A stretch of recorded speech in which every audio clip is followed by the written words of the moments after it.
Tales of the American Empire produced several tales about the Japanese attack on Pearl Harbor. They detail evidence that American President Franklin Roosevelt knew a Japanese carrier force was sailing east to attack Hawaii in late 1941, and he allowed it to happen by not alerting commanders in Hawaii. Few Americans know about this shocking fact because their government controls informational sources. Tales of the American Empire has a playlist of 10 videos about this event that is linked in the description. I have stumbled upon even more proof of this crime. The first episode in this series mentions the odd departure of the two American aircraft carriers and their escort ships from Pearl Harbor just prior to the attack. I recently learned that another task force left Pearl Harbor just before the attack. The USS Indianapolis was a newer cruiser that led a task force with 5 minesweepers 700 miles southwest to Johnston Island for a mock naval gunfire exercise. It was a mock exercise because there were no gunfire targets around that tiny island, so the Indy sailed 700 miles to do drills and didn't fire her 8-inch guns. This was odd, since there were actual ranges in the Hawaiian Islands where she could fire her guns. But this excursion removed some of the Navy's newest ships out of the path of the incoming Japanese fleet during the Pearl Harbor attack. When President Roosevelt ordered the main Pacific Battle Fleet moved from its West Coast ports to Pearl Harbor in the spring of 1940, the Commander-in-Chief, U.S. Pacific Fleet, Admiral James Richardson, made plans for the security of the fleet while it was berthed in the Hawaiian area. On November 28, 1940, he sent Chief of Naval Operations Admiral Harold Stark a proposal to improve the security of the fleet in the Pacific. The plan required daily long-range reconnaissance around Pearl Harbor by using fleet patrol planes.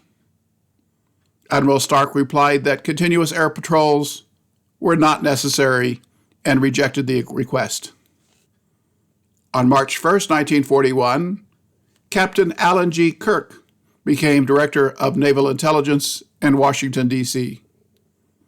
He soon clashed with other admirals because all of his information was sent to the Naval War Plans Division.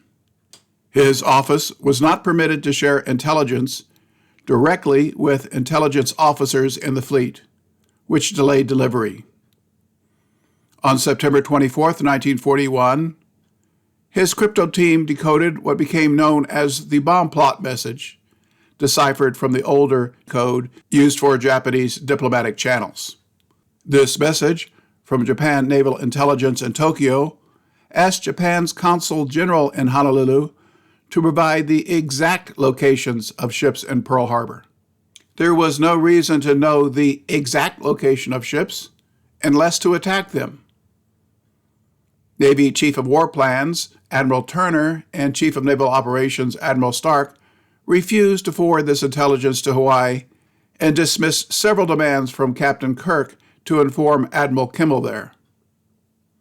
The Japanese had never asked for a similar bomb plot for any other American military installation. On October 15, 1941, an angry Captain Kirk was reassigned to Europe and replaced by an admiral with no experience in intelligence operations. Episode 4 of this series documented that a top-secret U.S. Army unit in a small house near the Japanese consulate in Honolulu intercepted cable messages and sent them directly to Washington, D.C. These messages were in a secret diplomatic code that American codebreakers had solved. Most of these messages, to include the September bomb plot message, were not later shared with U.S. Navy officers at Pearl Harbor. Most of the information for this episode is from an interesting book linked in the description. A Century of U.S. Naval Intelligence, published by the U.S. Navy in 1996. It mentions messages decoded 5 days before the Pearl Harbor attack that were not forwarded to Hawaii. Quote, "Two other intercepted diplomatic messages had been received that would have been indicators that Pearl Harbor was the possible target, if they had been made available to Commander-in-Chief of the Pacific Fleet. On 2 December, Tokyo asked its Honolulu consul whether or not there are any observation balloons above Pearl Harbor, or if there were any indications they would be sent up. Also advise whether the warships are provided with anti-mine nets. On 6 December, the Japanese consul at Honolulu responded to Tokyo, quote, "In my opinion, battleships do not have torpedo nets," end quote. Episode 3 of the series mentions that the commander of the destroyer squadron at Pearl Harbor on December 7th, Admiral Robert Theobald, wrote a book critical of President Roosevelt's actions prior to Pearl Harbor. I linked a copy of his book in the description. His conclusion notes that hours before the Pearl Harbor attack, Admiral Harold Stark, the Chief of Naval Operations in Washington, D.C., learned from an intercepted diplomatic message that Japan was about to declare war. The book concludes, quote, "Admiral Stark, on the other hand, did arrive in his office at 9:25 a.m. on Sunday and at once accepted delivery of the decoded full declaration of war message. Against the advice of his assistants, he refused to inform Admiral Kimmel in Hawaii of its receipt. The basic truth of the Pearl Harbor story, namely that these Sunday messages, and so many earlier ones, of vital import to Admiral Kimmel's exercise of his command, were not sent because Admiral Stark had orders from the President, which prohibited that action.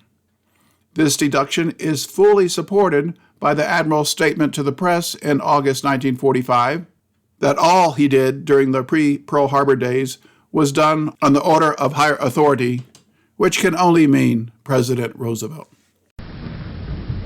Yesterday, December 7th, 1941, a date which will live in infamy, the United States of America was suddenly and deliberately attacked by naval and air forces of the Empire of Japan. The United States was at peace with that nation, and at the solicitation of Japan was still in conversation with its government and its emperor, looking toward the maintenance of peace in the Pacific.